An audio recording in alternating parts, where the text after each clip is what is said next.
Oh, eto na, Eto po. kausapin natin mga kapatid dito nga po sa iringan pa rin ano, sa pagitan nga po nitong House of Representatives maging ng ating ehekutibo kung sino bang dapat sisihin dito pa rin sa mga questionabling items po sa 2026 budget natin, maging nung nakaraan Oo, 2025. Kasama oo. po natin ngayon from UE Department of Political Science, Professor Eric Daniel de Torres. Good morning po, Professor. Good morning po, DJ Chacha, Manong Ted at sa mga tagapakinig po na at tagapanood ng ating pong programa. Good Morning, Prof. morning. Thank you po. Kami muna ang estudyante nyo ni Manong Ted ngayon, ano, bago po ang lesson nyo dyan sa UE mamaya sa mga totoong estudyante ninyo. Pero dito nga po, Prof, sa iringan po ngayon ng House of Representatives at ng Executive na po yan ng budget deliberations, paano po ba natin titignan ito? Para kasing nagsisisihan sila, nagtuturuan sila, kaysa talagang maayos kung sino bang punot dulo nitong anomalyang ito. Ano po nga reaksyon ninyo dito sa kanilang awayan? Actually, DJ Chacha, ito yung nangyayari na ngayon, no? Parang nangyayari blame game. Lalo na kasi at nararamdaman ng ating mga opisyales na yung silakbo ng nararamdaman ng mga ordinaryong Pilipino at ng mga mamamayang Pilipino na kailangan may managot. Ang nakakalungkot dito, imbis na akuin at magkaroon ng talagang tamang proseso na kung saan magkaroon ng accountability, hindi ito yung nangyayari, DJ Chacha, eh. Bagkus ang nangyayari, nagtuturoan.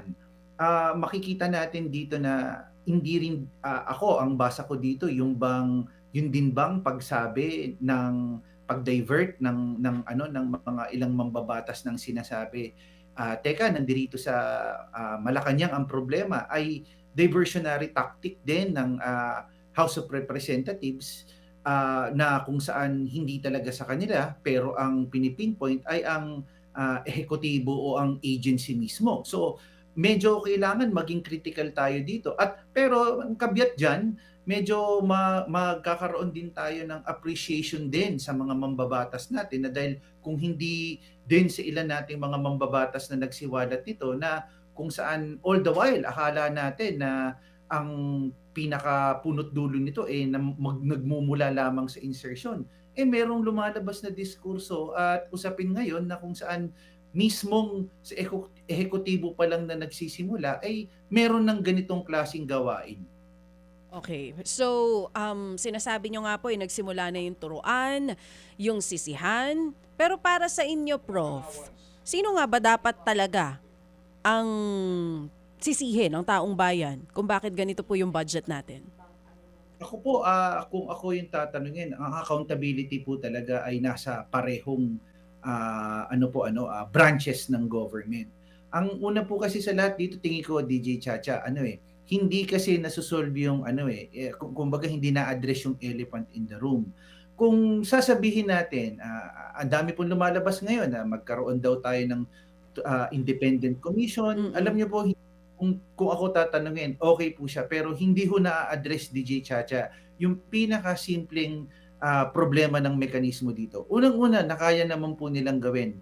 Una, makita ano yung nakalagay sa records noong BICAM ng 2025 budget. Kasi yung palang reference na alam kung ilan yung idinagdag, paano nadagdag. Ikaw, ano po yung nangyari doon group na nangyari.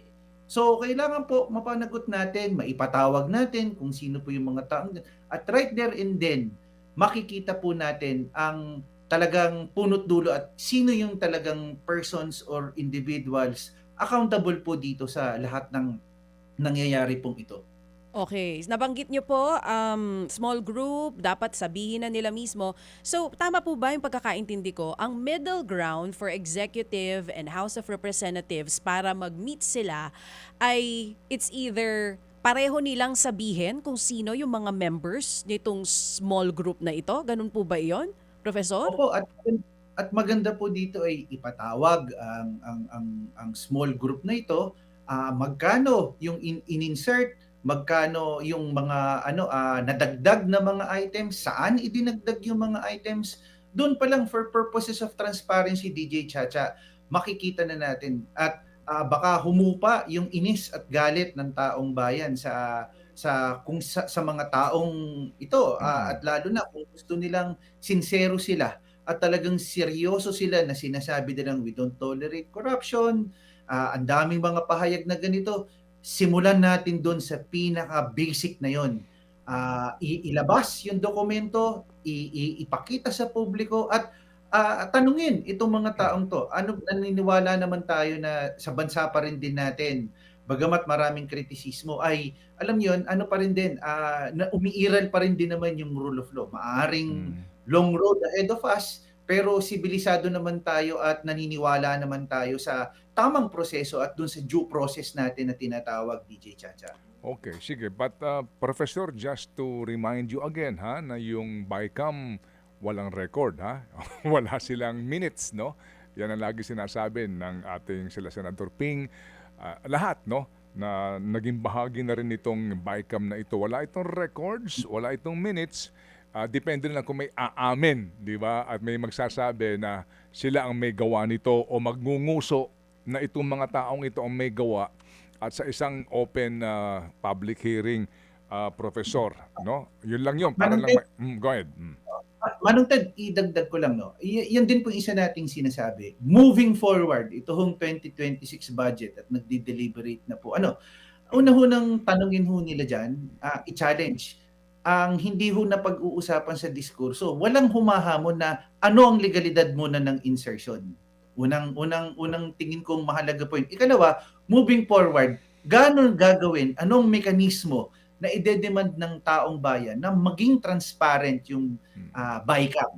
Mm. Di ba po? At Mm. ikatlo, bakit may small group pa? May BICAM na, meron pang small group. Mm. So, dapat po, ano yung mechanism of governance or mechanism to make them accountable na i-demand ng taong bayan. At kung talagang sincero sila, gaano sila kaseryoso na buksan at purposes ng transparency, maging open ang both House of Representatives or ang Congress at ang executive branch. Okay. So, Professor, bilang isang political scientist, itong specifically, ito nga yung klaro na away ng executive at ng lower house, no? May pakinabang babayan dito? Alam niyo, sa totoo lang, Manong Ted, wala po eh. Instead of blaming one branch to that of the other, ang tingin ko po yung ang mahalaga ho ngayon yung pagpapakumbaba. How do we move forward? How do we ensure and assure the public that the government is actually doing something? At hindi lang po ito, Manong Ted, yung panawagan rin din natin, yung pagiging vigilant at pagiging critical ng taong bayan. Sa lahat po ng nangyayaring ito, na kung saan mas maging mapagmatsyag at maging mapagbantay po tayo dahil marami pong lalabas dyan later on na mga usapin na dinadivert po. At maaaring i-divert yung topic upang hindi mapapanagot talaga yung mga taong dapat na mapanagot. Sa ngayon may mga movement na merong September 21, sigurado meron diyang movement ang ilang pong grupo. May mga protesta tayo. Meron ng mga nagkukusa, no? Bagamat baka daw ako tingin ko baka sila pa unang makulong yung mga sinasabi nag-vandalize ng bahay ng mga Diskaya, no? Kung hahabulin sila ng mga pulis at kakasuhan nga. May mga gantong mga protesta ngayon. Ikaw bilang isang, again, political scientist, itong nangyayari sa Pilipinas, maaari na ba nating maihambing ito sa nangyayari sa Indonesia? Itong gantong, itong init na ito, o anong yung pagtingin sa mga Pilipino? Sa ngayon, sa ngayon na sitwasyon, unlike yung unang mga nangyayaring people power. Okay. Wag naman sana tayong humantong na katulad nung doon sa Indonesia kasi kung ako ho tatanungin, lawlessness na ho siya kasi pinipwersa na ho nila yung sarili nila papunta doon sa mga bahay ng mga parliamentarians nila, kinukuha nila yung gamit. Wag naman sana tayong dumating at humantong sa ganun klase sitwasyon. Ang nakikita po natin dyan, Manong Ted, is nag-expand na po kasi yung democratic space natin. Hindi natin pwedeng mahintulad before kasi before po talagang walang social media, walang digital space na tinatawag. Ngayon po, ngayon pagka meron kang hindi okay o nararamdaman, may gusto kang ipakitang protesta, gagamitin mong instrumento o number one na vehicle mo ang iyong social media at various social media platforms Mm. kung ang iyong Opo. nararamdaman. Oo. Maganda siya in a way kasi talagang nag-expand. Pero ang tanong, would it be enough? Sapat ba siya, Manong Ted, upang ma-engage at lalong ma-pressure yung atin pong mga opisyales na yung ginagawa natin digitally ay may pressure on their part to make and institute the much needed reforms na tinatawag? Or mas tama pa rin din ba na katulad nung dati, old school na talagang nandun tayo sa kalye, nandun na ipinapahayag natin yung ating pagkadismaya, may movement, may fatigue factor na ba? So, ito, pwede nating sabihin na troubled yung ating demokrasya dito sa atin sa Pilipinas. Nararamdaman din natin, Manong Ted, yung pagod at saka yung pagiging passive ng ilan nating mga kababayan. Hindi dahil walang pakialam, pero instead of baka makialam o lumahok dahil civil duty nila ito, itrabaho na lang nila kasi sa hirap ng buhay ngayon. Sa dami ng pagsubok ngayon sa buhay, mas mabuti pang ipagtrabaho na lang nila kaysa lumahok dito. So, again, it's a combination of all factors, Manong Ted. Oh, itong nangyayari ngayon sa atin, no, sabi mo nga, hindi naman maaari na ilagay natin ang batas sa ating mga kamay, no, at puntahan itong mga bahay ng mga engineers na ito at kunin yung mga Lamborghini nila at ang kanilang mga Richard Mille dahil labag sa batas yun, di ho ba? Pero sa kabilang banda naman, oo, kung social media lang ang ating aasahan, itong mga taong ito ay meron ding social media power. Kasi may pera sila, hindi ba?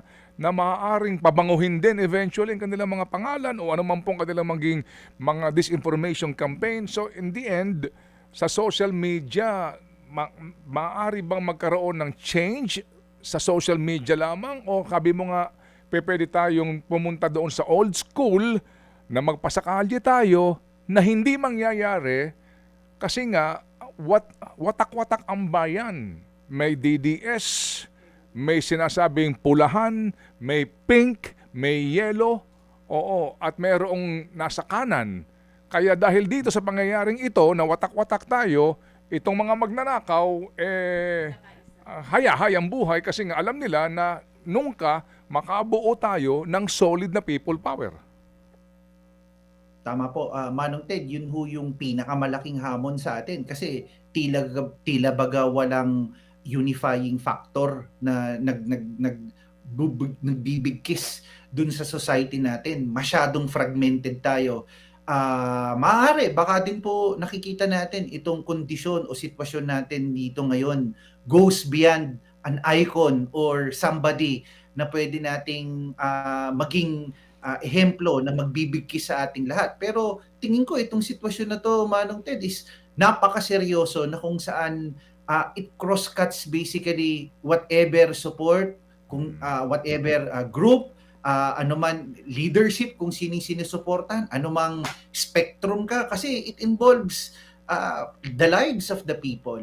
Yung corruption, napakabigat po napakahirap mapagtanto, lalo na ho ang pinaka may immediate effect nito dito sa atin po mga middle class, yung mga lumalaban ng parehas na kung saan minsan talagang kalunos-lunos yung pakiramdam. Pero ang panawagan po natin na yun, this should go beyond anyone na maging leader o magbigki sa atin kasi it involves funds, public funds po. Well, in the end, naniniwala ka na dapat pa rin magpasakali ang mga tao? In the end, hindi naman na tayo nananawagan ng people power, pero, di ba, yung actual protest para maramdaman mismo ng mga taong ito, kasi ikaw, ano sa tingin mo? Kasi kung social media, pwede naman din, yun nga lang, no? Yun nga lang, yung effect naman nito sa kapal ng mukha nila.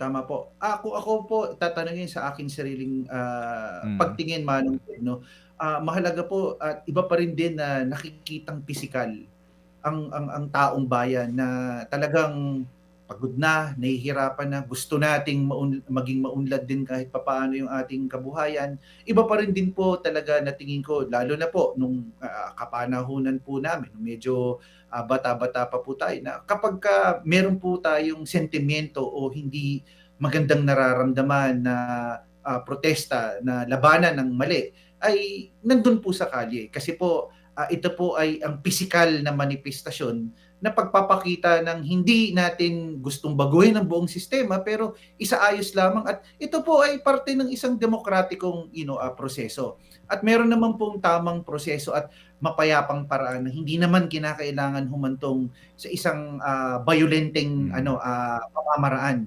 May protesta, at ang hindi naman nangangahulugan na ang kilos protesta ay isang bayolente o negatibo. Sa isang demokratikong bansa, Manong Ted, mahalaga na merong ganitong klaseng panawagan din at merong ganitong klaseng mga movement, kasi it serves as a check and balance dun at pagpapaliwanag sa ating mga mambabatas, sa ating mga nandun sa ehekutibo, nasa gobyerno, na kung saan may taong bayan na naniningil at nagde-demand ng accountability. Opo. Kaya kung ako po tatanungin, Manong Ted, iba pa rin din na nandun tayo, nagpapahayag po tayo, mismong nasa kalye, kasi pisikal yung manifestasyon ng taong bayan na ayaw natin at hindi tayo natutuwa sa ganitong klaseng nangyayari sa ating bansa. Opo. Salamat na marami, Profesor. Kumbaga, magpoprotesta ka sa lansangan hindi para pabaksakin ang gobyerno, kung hindi humingi ng accountability sa mga taong gobyerno at magbigay babala, no? Oo, sa totoong kahulugan ng power rest, 'di ba? Sa taong bayan. Ang totoong power ay nasa taong bayan.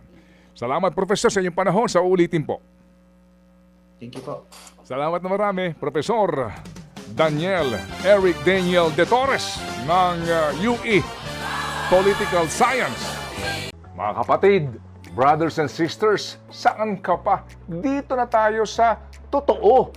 Dito na tayo sa True FM. Mga kapatid, mag-subscribe and follow po kayo sa social media accounts ng True Network PH. Yan po kami, hanapin nyo lang True Network PH, Facebook, Instagram, YouTube, TikTok, and podcast. Mapa Apple or Spotify man yan, mahahanap nyo kami. Lahat ng mga napapanood at napapakinggan nyo po sa programa, nasa social media accounts namin yan. So paano mga kapatid? See you sa social media!